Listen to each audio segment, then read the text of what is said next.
Good morning, friend. So we'll start with where we left, and we'll begin with Ramsar Convention. So in Ramsar Convention, we see that it is related to wetlands. So what do we understand by wetland? Wetland can be said an area between an aquatic and terrestrial ecosystem. Okay, and they act like sponges for absorbing and filtering water in nature. So wetland आपने आसपास भी देखा होगा, जिसे हम normally देखते हैं कि दलदल हो गया या फिर कुछ हो गया, तो वो थोड़ा बड़े लेवल पे अगर थोड़ा सा दिखे तो उसको हम वेटलैंड कहते हैं. अब सब इंपॉर्टेंट फैक्ट्स देखते हैं. ग्लैंड जो कि स्विट्ज़रलैंड में है, वो हेडक्वार्टर है रामसर सेक्रेटेरिएट का. देन 2 फरवरी को हम वर्ल्ड वेटलैंड डे सेलिब्रेट करते हैं. और गुजरात जो है, it is the state with largest area under wetland in India. Montreux record क्या है? मॉन्ट्रिक्स रिकॉर्ड है list of wetlands of international importance. इसमें ये समझ लीजिए एक रजिस्टर है जिसमें वेटलैंड ऑफ इंटरनेशनल इम्पोर्टेंस को रजिस्टर किया है, जिनका जो इकोलॉजिकल कैरेक्टर है वो कहीं ना कहीं बहुत ही ड्रास्टिकली चेंज हुआ है ड्यू टू ह्यूमन इंटरवेंशन. तो उनको मॉन्ट्रिक्स रिकॉर्ड में रखा जाता है. ओके, मतलब जैसे कि हमारा चिल्का लेक भी एक समय पर रखा गया था, फिर उसको अभी हटा दिया गया है मॉन्ट्रिक्स रिकॉर्ड से. ओके, या तो ये चेंजेस अकर हो गए हैं या तो अकरिंग हैं, तब ये मॉन्ट्रिक्स रिकॉर्ड में डाले जाते हैं. फिर हम देखते हैं रामसर कन्वेंशन. ये related to protection of wetlands है. रामसर एक जगह है ईरान में, और यहाँ पे मीटिंग हुई थी 2 फरवरी 1971 को, और यहीं पे फाउंडेशन ली किया गया था इस कन्वेंशन का. एंड 21 दिसंबर 1975 में इसका कंप्लीट इम्प्लीमेंटेशन हुआ इस कॉन्फ्रेंस का. अब हम देखते हैं various acts and agreements. So biodiversity act जो है वो कब पास हुआ था? 11 दिसंबर 2002 को पास हुआ था. इंडिया का BDA biodiversity act, and it was implemented the national biodiversity. It was implement. So see, biodiversity act pass हुआ, okay, for the implementation of the provisions जो कि रामसर में थे या फिर पहले के जो इन्वायरमेंट एक्ट से, तो उनके कुछ के इम्प्लीमेंटेशन के लिए था. और इसमें हमने देखा कि एक NBA का फॉर्मेशन हुआ, नेशनल बायोडाइवर्सिटी अथॉरिटी, और ईयर था 2003. हेडक्वार्टर NBA का कहाँ पे है? चेन्नई में है. फिर बर्ड लाइफ इंटरनेशनल, ये भी एक ऑर्गेनाइजेशन है. ये ग्लोबल पार्टनरशिप पे चलता है, and it works for the conservation of bird, their habitat and global biodiversity. ये वर्ल्ड की लार्जेस्ट पार्टनरशिप है फॉर कंजर्वेशन ऑफ नेचर. इसमें टोटल कितने 121 पार्टनर्स हैं. फिर हम देखते हैं बायोसेफ्टी. बायोसेफ्टी से रिलेटेड कार्टेजना प्रोटोकॉल लाया गया था, और इसमें क्या डिसाइड हुआ था? सो द कार्टेजना प्रोटोकॉल एक है जो कि UN कन्वेंशन UNCBD है. ये इसकी COP से निकला हुआ है कार्टेजना प्रोटोकॉल, जो कि 2004 में हुआ था. ओके, 2004 में जो हुआ था उसकी वजह से ये निकला, और इंडिया ने इसको रेटिफाई किया है. कब किया है? 2003 में रेटिफाई किया. एंड दिस इज़ इन 2000 या 2001 में कार्टेजना प्रोटोकॉल आया था, और इंडिया ने इसको रेटिफाई किया है. और ये किससे रिलेटेड था? जेनेटिकली मॉडिफाइड ऑर्गेनिज्म, GMOs के जो ट्रांसफ़र या फिर माइग्रेशन एक कंट्री से दूसरे कंट्री, सो उससे रिलेटेड ये प्रोटोकॉल है. ओके, USA नॉन मेंबर है. देन ट्रैफिक भी एक ऑर्गेनाइजेशन है जिसका पूरा नाम है trade related analysis of flora and fauna in commerce. ये एक NGO है, और ये क्या करता है? ये सुपरवाइज करता है trade off plants and animal in the context of sustainable development and biodiversity conservation. और इसकी इस्टेब्लिशमेंट कब हुई थी? तो इसकी इस्टेब्लिशमेंट 1976 में हुई थी. एंड स्ट्रेटेजिक अलायंस देखा जाता है IUCN एंड WWF का. ट्रैफिक जो है IUCN और world wide fund for nature, इन दोनों का कॉम्बिनेशन है. और कुछ हम इम्पॉर्टेंट फैक्ट्स देख लेते हैं इससे related. So biodiversity hotspot was conceptualize by British environmentalist Norman Myers. ठीक है, अभी हमने ऊपर भी पढ़ा था कि बायोडाइवर्सिटी हॉटस्पॉट जो है नॉर्मन मायर्स द्वारा कॉन्सेप्चुलाइज किया गया था. Then works to prevent biopiracy and preserve indigenous and traditional genetic sources. किसने किया था? NBDA, national biodiversity authority. The world heritage convention and UN convention to combat desertification are related to biodiversity. फिर है biodiversity policy and centre of laws, joint effort of government of India and government of Norway. उसकी location कहाँ है? चेन्नई, तमिलनाडु में. और objective क्या है? To develop professional competencies and capacity building in biodiversity policies. फिर हम आते हैं UN red. Okay, UN red पे पढ़ते हैं हम अभी। तो UN रेड का पहले फुल फॉर्म देख लें। तो ये है UN reducing emissions from deforestation and forest degradation. कभी स्टार्ट हुआ था? सितंबर 2008 and it work under the aegis of UNFCCC। और इसके एसोसिएटेड कौन इंस्टीट्यूशंस हैं? UNDP, FAO, UNEP।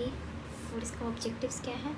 Estimating the economic value of the amount of carbon stored in forest, to encourage developing countries to cut carbon emissions from forested lands, conservation and sustainable management of forest by moving beyond deforestation, and also mitigation of the effects of climate change। ठीक है, फिर next है TEEB। सो TEEB का full form है the economics of economic ecosystems and biodiversity. इसका office Geneva में है। ये भी एक ग्लोबल इनिशिएटिव है और इसका फोकस क्या है? To draw attention to biodiversity and economic benefits of the ecosystem, and it aids to take into account the benefits derived by the ecosystem and biodiversity while making decisions in the decision making process। और इसका role क्या है? Leading role for decision makers at all levels by presenting economic benefits of ecosystem and biodiversity। Institutions देखा जाए तो working under the UNEP। Biodiversity के हम कुछ फैक्ट्स अब देखते हैं। तो India sign Cartagena protocol on safety 23 January 2001। And hibernation किसको कहते हैं? जो डॉर्मेंट और हाइबरनेटिंग स्टेट ऑफ ऑर्गेनिजम्स होती हैं living in temperate and cold dominated countries, वो बेसिकली इससे हाइबरनेशन करते हैं। देन हम देखे जाए तो बायोमास प्रोडक्शन में सबसे ज़्यादा कहाँ पे होगा? ट्रॉपिकल रेन फॉरेस्ट में। And in case of deep ocean negligible biomass production होगा। And name of the book of Vandana Shiva, who is an active environmental activist and anti globalisation, tomorrow's biodiversity, इनकी किताब का नाम है। और वर्ल्ड बायोडाइवर्सिटी डे सेलिब्रेट किया जाता है 22 मई को। और केवंझर डिस्ट्रिक्ट है उड़ीसा में, वहाँ पे गुप्त गंगा हिल से ओरिजिनेट होती है river Baitarani. Okay, then animal resort to hibernation when warm season food is not available in winter. कौन कौन सी एनिमल है? Squirrel, bear and some insectivorous bats. फिर हम आते हैं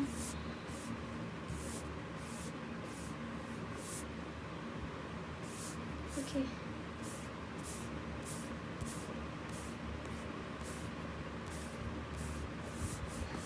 वेटलैंड इंटरनेशनल। ये भी क्या है? एक NGO and non profitable global organisation है।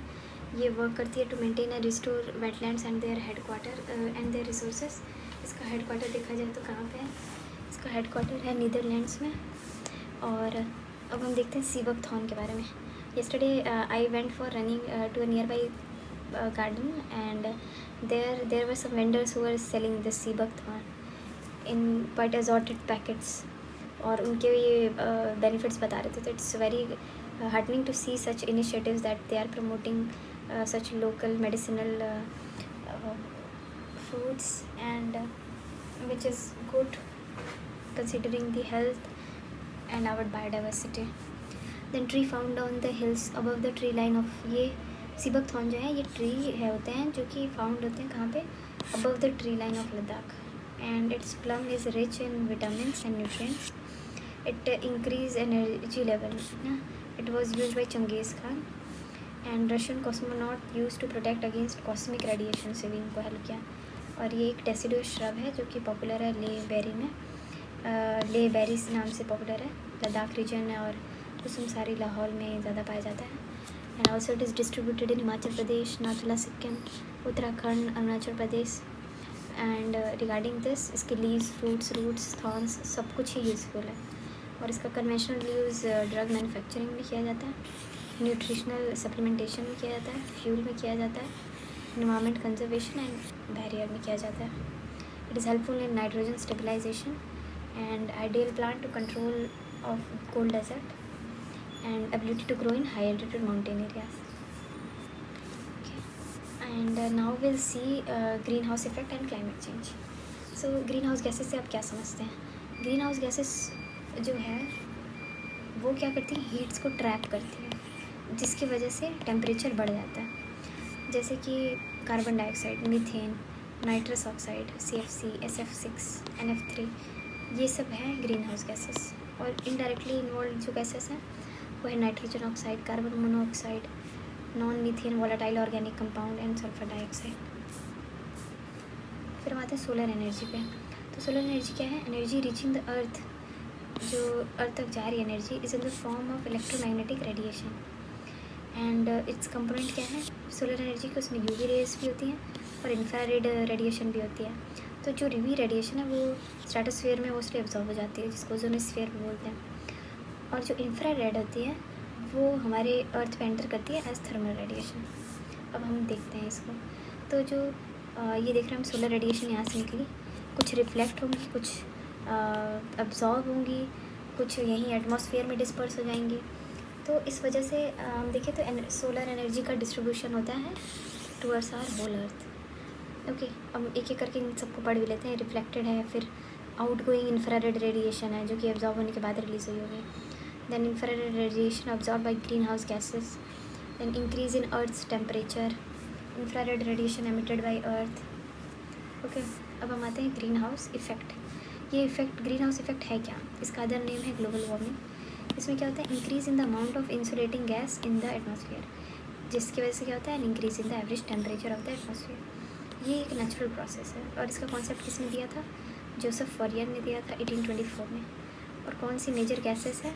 Carbon dioxide. And main cause of global warming किसकी वजह से है? मीथेन नाइट्रस ऑक्साइड की वजह से। हम देखते हैं the sequence of gases that contribute the most. सबसे ज़्यादा वाटर वेपर, इसकी क्या कहते हैं, green house, sorry here it is written ना, ग्रीन हाउस सबसे ज़्यादा एब्जॉर्बिंग कौन है? वाटर वेपर है, फिर कार्बन डाइऑक्साइड है, फिर मीथेन है, फिर नाइट्रस ऑक्साइड है। ये आप याद रखिएगा कि वाटर वेपर है, फिर कार्बन डाइऑक्साइड है, देन मीथेन है, फिर मेजर ग्रीन हाउस गैसेस हमने देख लिया। अब हम CO2 के बारे में पढ़ते हैं, एक एक करके एक दो गैसेस के बारे में पढ़ना होगा हमें। तो CO2 क्या है? बहुत हार्मफुल भी है, बेनिफिशियल भी है। फोटोसिंथेसिस में ये एब्जॉर्ब किया जाता है और ऑक्सीजन इस दौरान रिलीज़ होता है। इसकी वजह से ही ग्लोबल वार्मिंग हो रही है, it is the main cause. And major part produced by human activities is absorb by marine plants और land plant and soil. Phytoplankton absorb it in the process of photosynthesis. Took CO2 changes in plant materials. Beneficial effect इसका क्या है? Potentially beneficial for plant growth. Concentration more than other greenhouse gases in the atmosphere. Okay. Then methane. Methane का formula हो गया CH4। इसको Marsh gas भी बोलते हैं। बायोगैस, बैक्टीरियल डिकम्पोजिशन और इन सब से ये प्रोड्यूस होती है मीथेन। मीथेन आपने सुना होगा पैडी फील्ड्स में भी, फिर उसके बाद कैटल के थ्रू भी। तो इसके काफ़ी सोर्सेज हैं और इससे एयर पोल्यूशन भी होता है। फिर इफ़ेक्ट जो है ग्लोबल वार्मिंग का, पॉजिटिव इफेक्ट और नेगेटिव इफेक्ट, हम दोनों देखेंगे। देखिए, ग्लोबल वार्मिंग होगी तो क्या पॉजिटिव इफेक्ट होगा? ज़्यादा क्लाउड्स होंगे, ज़्यादा अमाउंट ऑफ फोटोसिंथेसिस अकर होगी, ट्रांसपिरेशन रेट बढ़ेगा, increase in water usages capacity by plants होगा। और वहीं नेगेटिव देखा जाए, टेम्परेचर बढ़ेगा, melting of glacier, rise in the level of sea, change in seasonal condition, loss of biodiversity, drought, flood, decrease in crop productivity, huge economic loss. Okay, और ये थोड़ा याद रखना पड़ेगा। In 1 year it was asked कि IPCC की report के according there will be increasing temperature between 1919 से 2100 कितने 1.4 से लेके 5.8 डिग्री तक राइज हो सकता है temperature, average temperature rise. And according to IPCC sea level कितने से बढ़ जाएगा? सी लेवल भी बढ़ जाएगा। Okay, now we are coming to climate change. अब हम क्लाइमेट चेंज पे आते हैं। We started with Ramsar convention I guess. Okay, so will start with climate change. So climate change conferences, हम सबसे पहले इसमें देखेंगे कौन से कॉन्फ्रेंसेस हुए हैं क्लाइमेट चेंज रिलेटेड, है ना, some important conventions and all. Will just go through them and we'll try to complete till here before forest and wild animal.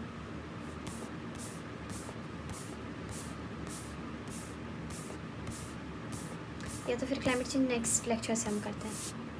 Okay, will start with climate change from next lecture.